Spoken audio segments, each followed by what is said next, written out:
Those 10 rounds are the no precious.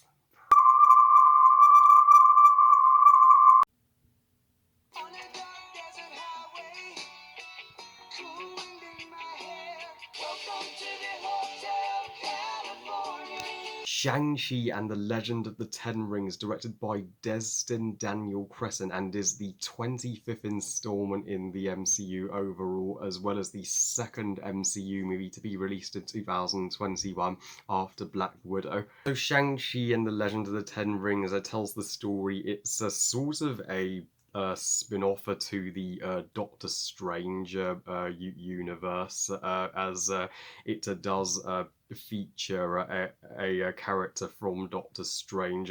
But this time we focus on Shang-Chi, who left China to start a new life in New York after a devastating event in his past.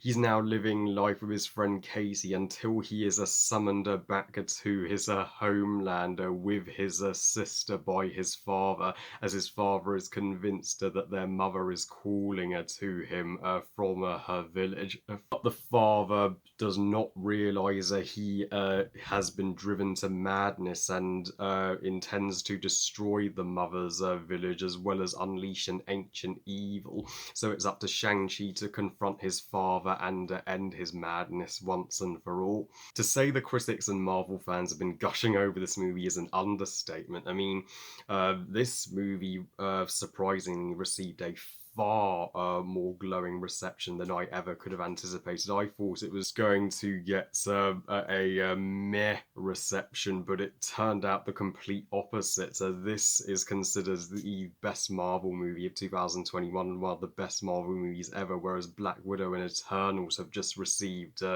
have been disapproved by critics instead. How well Spider-Man No Way Home will do in a month's time remains to be seen. But as for my honest thoughts on Shang-Chi, because this is of course my review, not the general consensus review, and the more love that this movie was getting, the more I was eager to check it out. I mean, especially my sister's boyfriend, he particularly rated it high in his Marvel ranking.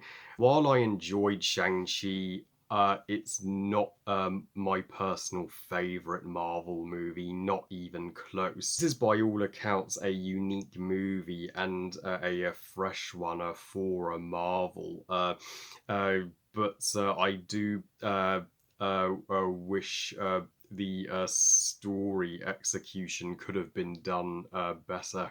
That said, jumping right into the positives, because that they are there. I mean, the Asian culture in this movie is out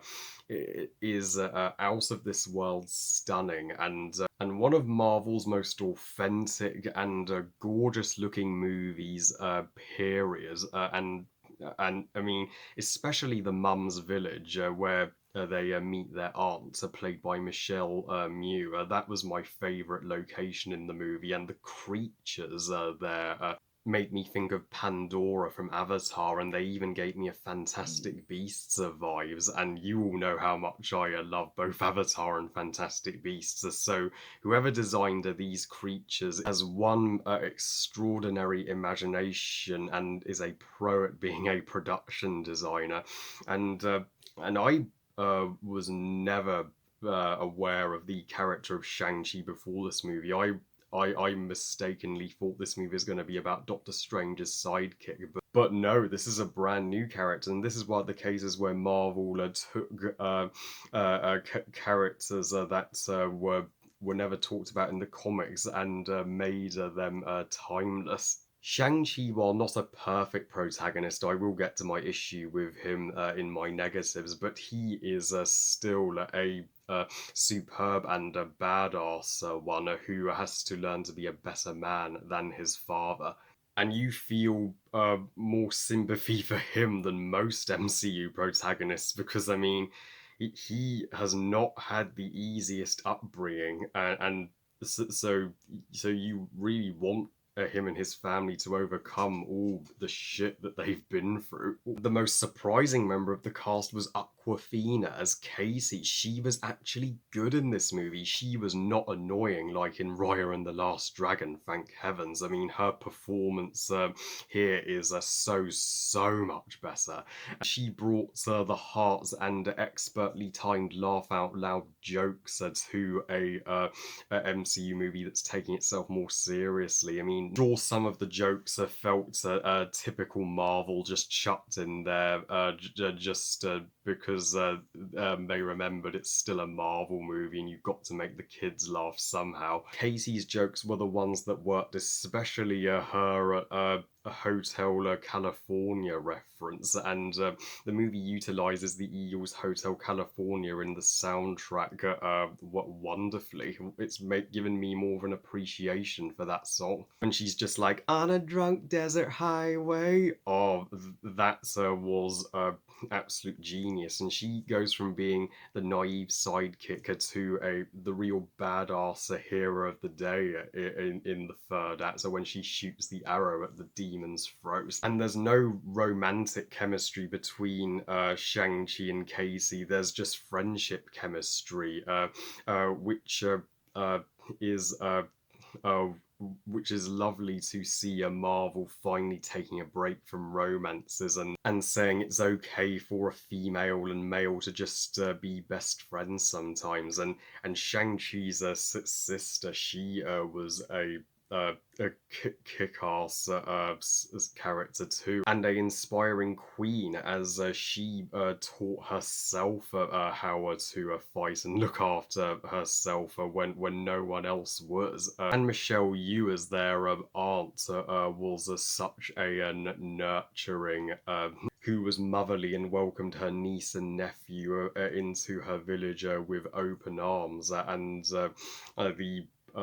the action sequences, particularly the final battle at the end, were pretty damn amazing. The fights on the bus to the fights at his sister's fight club, and the final throwdown between the Mother's Village and the Ten Rings and the soul-sucking demons. Each action scene totally respects the art of martial arts and never feels repetitive. And when the huge dragon came out at the end to take on the Soul Eater, I was like, holy shit, I never thought I'd see this in a Marvel movie. And the best thing about Shang-Chi has to be its post-credit scene. Best post-credit scene ever. It's like a Marvel heard my wish list and answers it. We get to see Captain Marvel in a post-credit scene. Fuck yeah. Now let me get to how sloppily handled the execution of the family drama in this movie is, especially the explanation and backstories of how Shang-Chi's mother is killed. How was she able to beat the father who had the 10 rings and was an almighty warrior, but she couldn't beat that group of men who wasn't nearly as strong as the father? I mean, everybody has defended this scene by saying, oh, but Harry, she lost her powers when she left her village. Well, sure, but does that make her any weaker?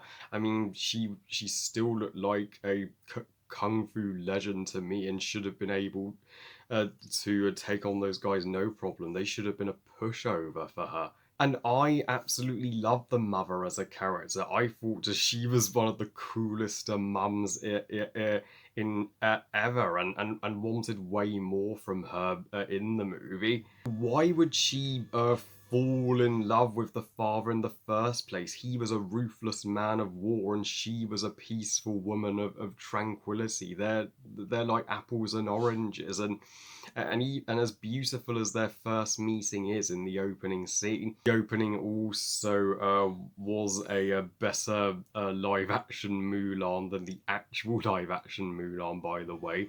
I still stand by my thoughts. The mother deserved to live and deserved to outlive the father. Shang-Chi as a brother in the beginning could have been there more for his sister. He He just told her, "Oh, mum's dead, move on." I'm like, you don't talk to your sister like that, pal. She's justified in missing her mum because your mum is better than your dad in every way, and the fact that he left her for years and but at least he got to redeem himself in the end and fix his relationship with her. I'll give him that. I don't care what everybody else thinks. The true main antagonist of this movie is not the Soul Eater, but Shang-Chi's father. I mean, he is the definition of a hopeless father. I've seen those who love this movie actually sympathize with the father and try to defend him.